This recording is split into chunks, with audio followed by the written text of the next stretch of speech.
It's chapters 9, 11, 15, and 17. So go ahead, go through your notes, through your slides, and let me know what kind of questions you guys have for me.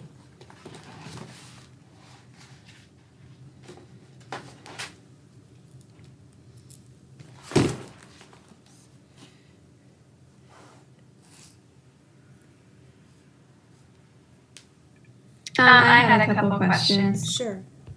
So, my first one was from chapter 9. Okay. That was the muscle unit. When I was going over it, I was getting confused over the difference between the DHP and ryanodine receptors, so I was wondering if you could go over that.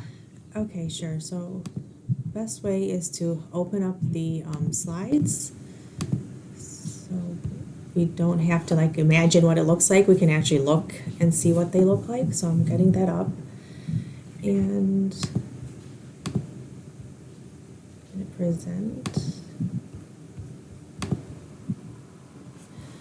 Okay, so I believe that was more towards the end of the chapter.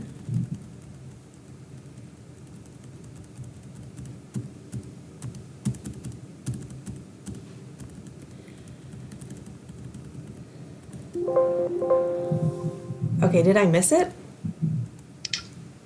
I think it's more towards the middle. Okay.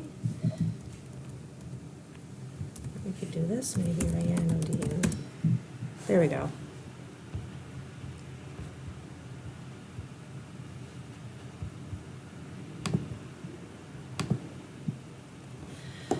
Okay, so both of these receptors are found on the sarcoplasmic reticulum, okay, of the skeletal muscle. And I just want to hide all of this stuff here. I know there's a way to do this. Hold on. There we go. Okay, so both receptors are found on, like I said, on the sarcoplasmic reticulum. Okay, so we're talking about the skeletal muscle. And the DHP receptor is on top of the ryanodine receptor. Okay, so you want to think of the ryanodine receptor kind of like the door that has a knob. Okay, so the DHP receptor would kind of be like that doorknob that you'd have to activate first in order to open up the door. Okay, so that's really what they are. When the calcium comes in, or when the action potential comes in, it will activate the DHP receptor. When you activate that, again, you're activating the doorknob, so it kind of twists and it starts to open the actual door, which is the ryanodine receptor. When that opens up, you have pretty much just opened up those calcium storage units. Okay, so these cisterns that have calcium in them, that calcium now is going to escape out of their storage and then attach to troponin and just kind of lead to the whole cycle of muscle contraction. So did that kind of address what you were looking for? Yeah, that definitely helped. I would just say that diagram, in general, was kind of confusing me, but yeah, that helped. Okay, perfect. And I am trying to see if I could get this opened up a little bit, because these dots are, unless you haven't noticed, I get distracted very easily. Okay. Okay, so what else? So my next one, I didn't know if you wanted to go to another chapter right now or whatever you guys want. Okay, so for chapter 11, the only thing that I had there was I was getting confused on how vitamin D is activated. Okay, so I thought I opened that up. Okay, so for vitamin D, it's a couple of steps in order to activate it. And again, let's go to that one.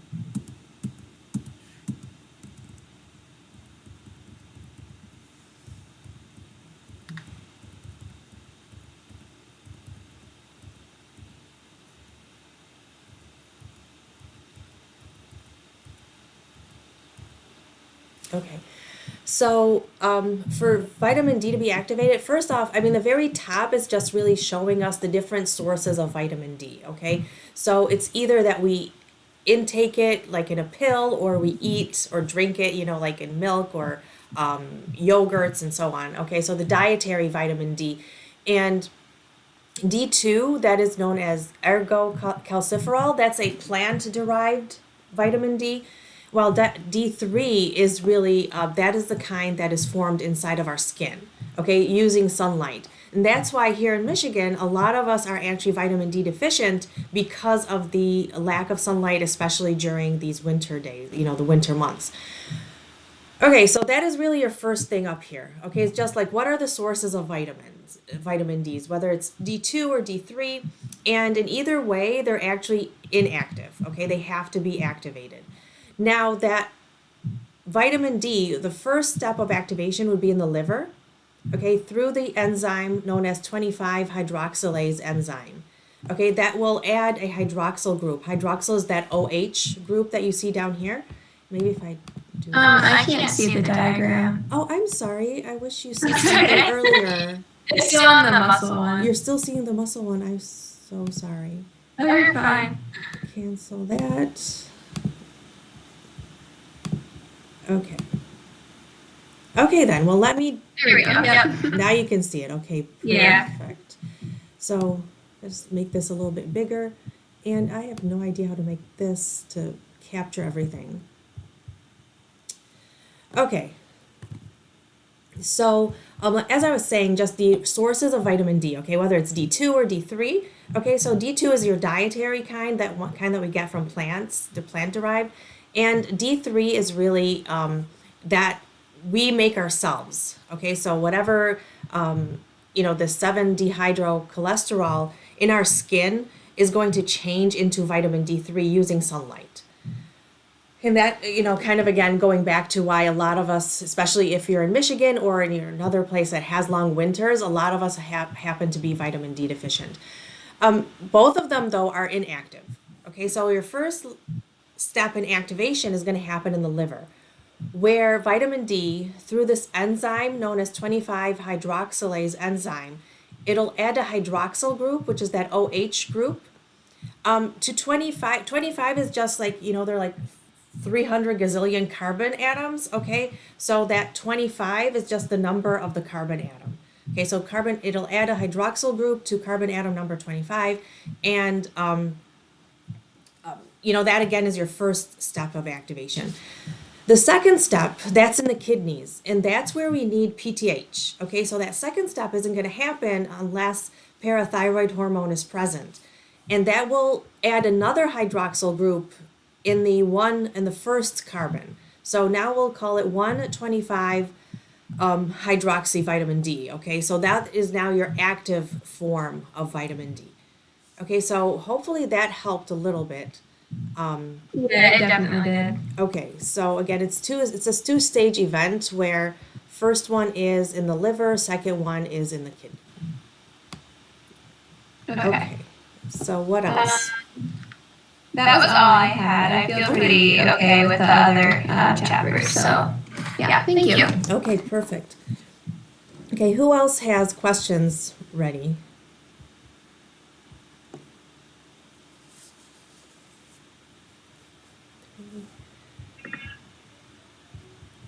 Hi, can you hear me? I can, yeah. Go ahead, Elijah. I just had a question on I think chapter 11. Uh-huh. I was just curious, are the symptoms for adrenal insufficiency and Cushing syndrome the same? They're different. Okay, so adrenal insufficiency, meaning that we're not making enough cortisol. Okay, Cushing syndrome, on the other hand, is the opposite, where we're making too much of it. Okay, so I think I'm still sharing the endocrine slides. Okay, that's the end of it.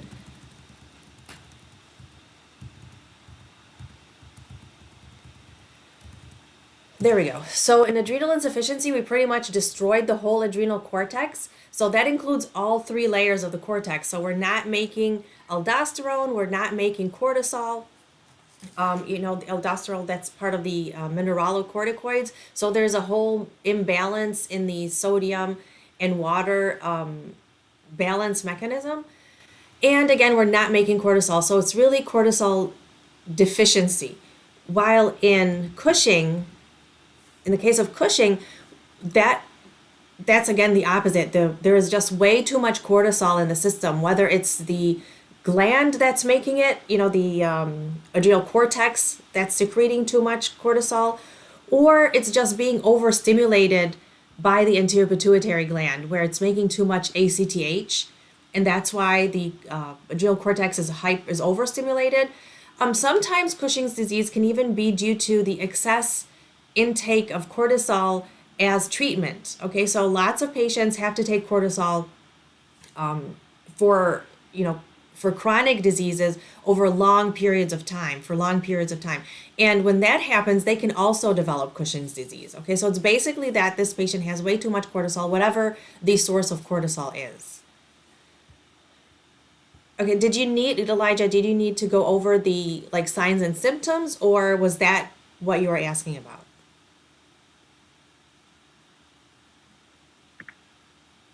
Yeah, that's kind of what I was talking about, but I don't know. I was confused a little bit about the symptoms. It seems like low cortisol and high cortisol do the same thing. Oops, wrong slides. Hold on. Okay, so remember that where did it go? That's not it. There we go. Okay, high cortisol is going to lead to high blood pressure and high glucose levels of sugar, okay, or high blood glucose levels. Okay, so these patients are more liable to hypertension, they are liable to atherosclerosis, and they can become diabetic patients over, if that Cushing remains for a long period of time. When you compare that to adrenal insufficiency, that would lead to the opposite. Okay, so adrenal insufficiency patients have low blood pressure, not just because of the cortisol, okay, but because also they're not making aldosterone. And I'm just gonna put that here, aldosterone. Okay, that is really one of the main reasons that they're having this low blood pressure, because of their low aldosterone levels. And they have low blood sugar levels. Okay, again, this is mainly because of cortisol. Okay, so they're really, the effect on the body, it does the total opposite. Just try, the way or how I used to remember this when I was, first learning it, was that everybody pretty much knows that cortisol is bad for you, okay, or too much of it is bad for you, and it can lead to high blood pressure and hypertension.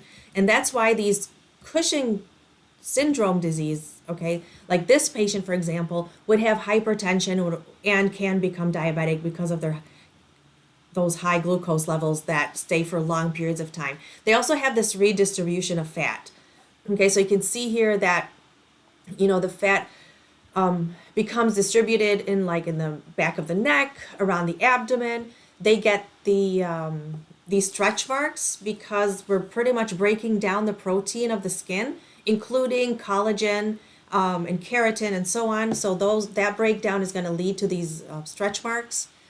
We break down bone, so you'll find that this patient most probably would have osteoporosis because of the breakdown of their bone tissue. Again, compare that to adrenal insufficiency. These patients have low blood pressure, low glucose levels. They would have these muscle weakness. Okay, so hopefully that, kind of helped you to understand the difference between them. But if you're still seeing something that you feel is still similar, let me know and we can discuss that. That helped a lot. Thank you. Okay, perfect. So do you have any other questions, Elijah, or anybody else? I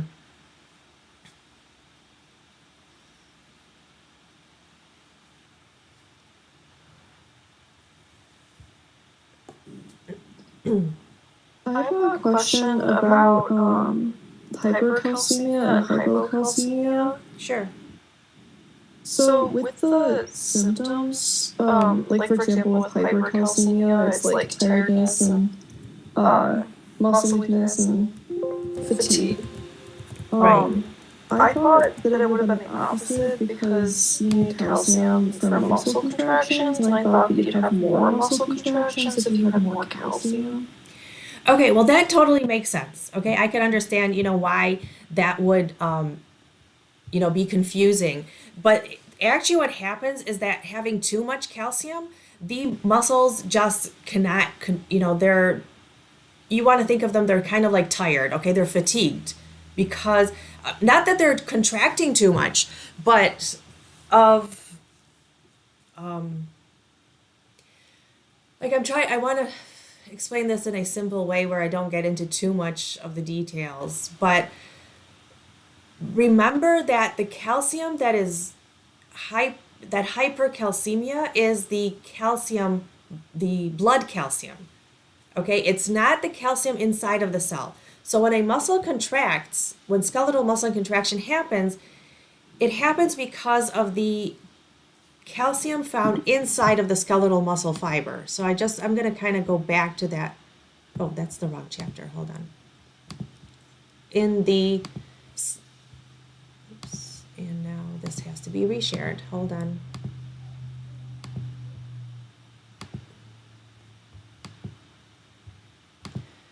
Okay, so just resharing this really quick, that calcium that you see here that is going to attach to the troponin and allow for the muscle to contract is intracellular calcium, okay? But the hypercalcemia is the increase of the calcium out here in the extracellular fluid, so in your bloodstream and again, outside of the cell. Okay, so we're talking about two different calcium sources. One of them is intracellular calcium that leads to the contraction, while the other calcium is outside of the cell. Okay, so the mechanism of how that hypercalcemia leads to fatigue, the nausea and vomiting, and all of those, the tiredness and these symptoms is very different than how this intracellular calcium works. Okay, that helps a lot. Thank you so much. Okay, perfect. Okay, anything else, folks?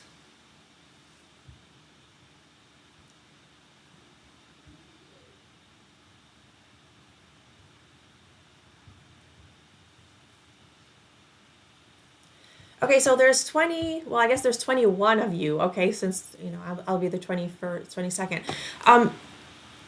Nobody else has any questions? I was kind of hoping to get more questions. Okay, well, like I said, I really do not have anything to add. I mean, you guys can go back and, read your notes, take a look at the slides. The lectures are up there if you feel like there's something that you have to go back to. You could obviously reach me by email if if a question pops in your head when we're gone after this session. But so please ask me, folks, please. I just want to make sure that you guys are all set for the exam. Nothing? Okay, so like I said, I have that procedure on Thursday, so I won't, maybe by the end of Thursday I might be able to get to my email. I'm not sure. It kind of all depends on how I react to that sedation. But I am available up until Thursday morning via email, and I should be back, hopefully. I'll be back in business on Friday. So if you guys don't have any questions, I will just leave it at that. Is anybody sending something in the chat? Nope. I actually have a question. Oh yeah, sure. Go ahead, Taylor. So I can't remember like what you it's like A plus M times the AGP times the P that. It's on one of the slides. Is it in the muscular contraction? Yeah, it's like maybe the formulas. I don't know if you answered this question already, because I got in kind of late, but what we need to know, are they formulas? Like, what we need to know? Okay, what you need to know is the source of, where is the source of your energy coming from? And right.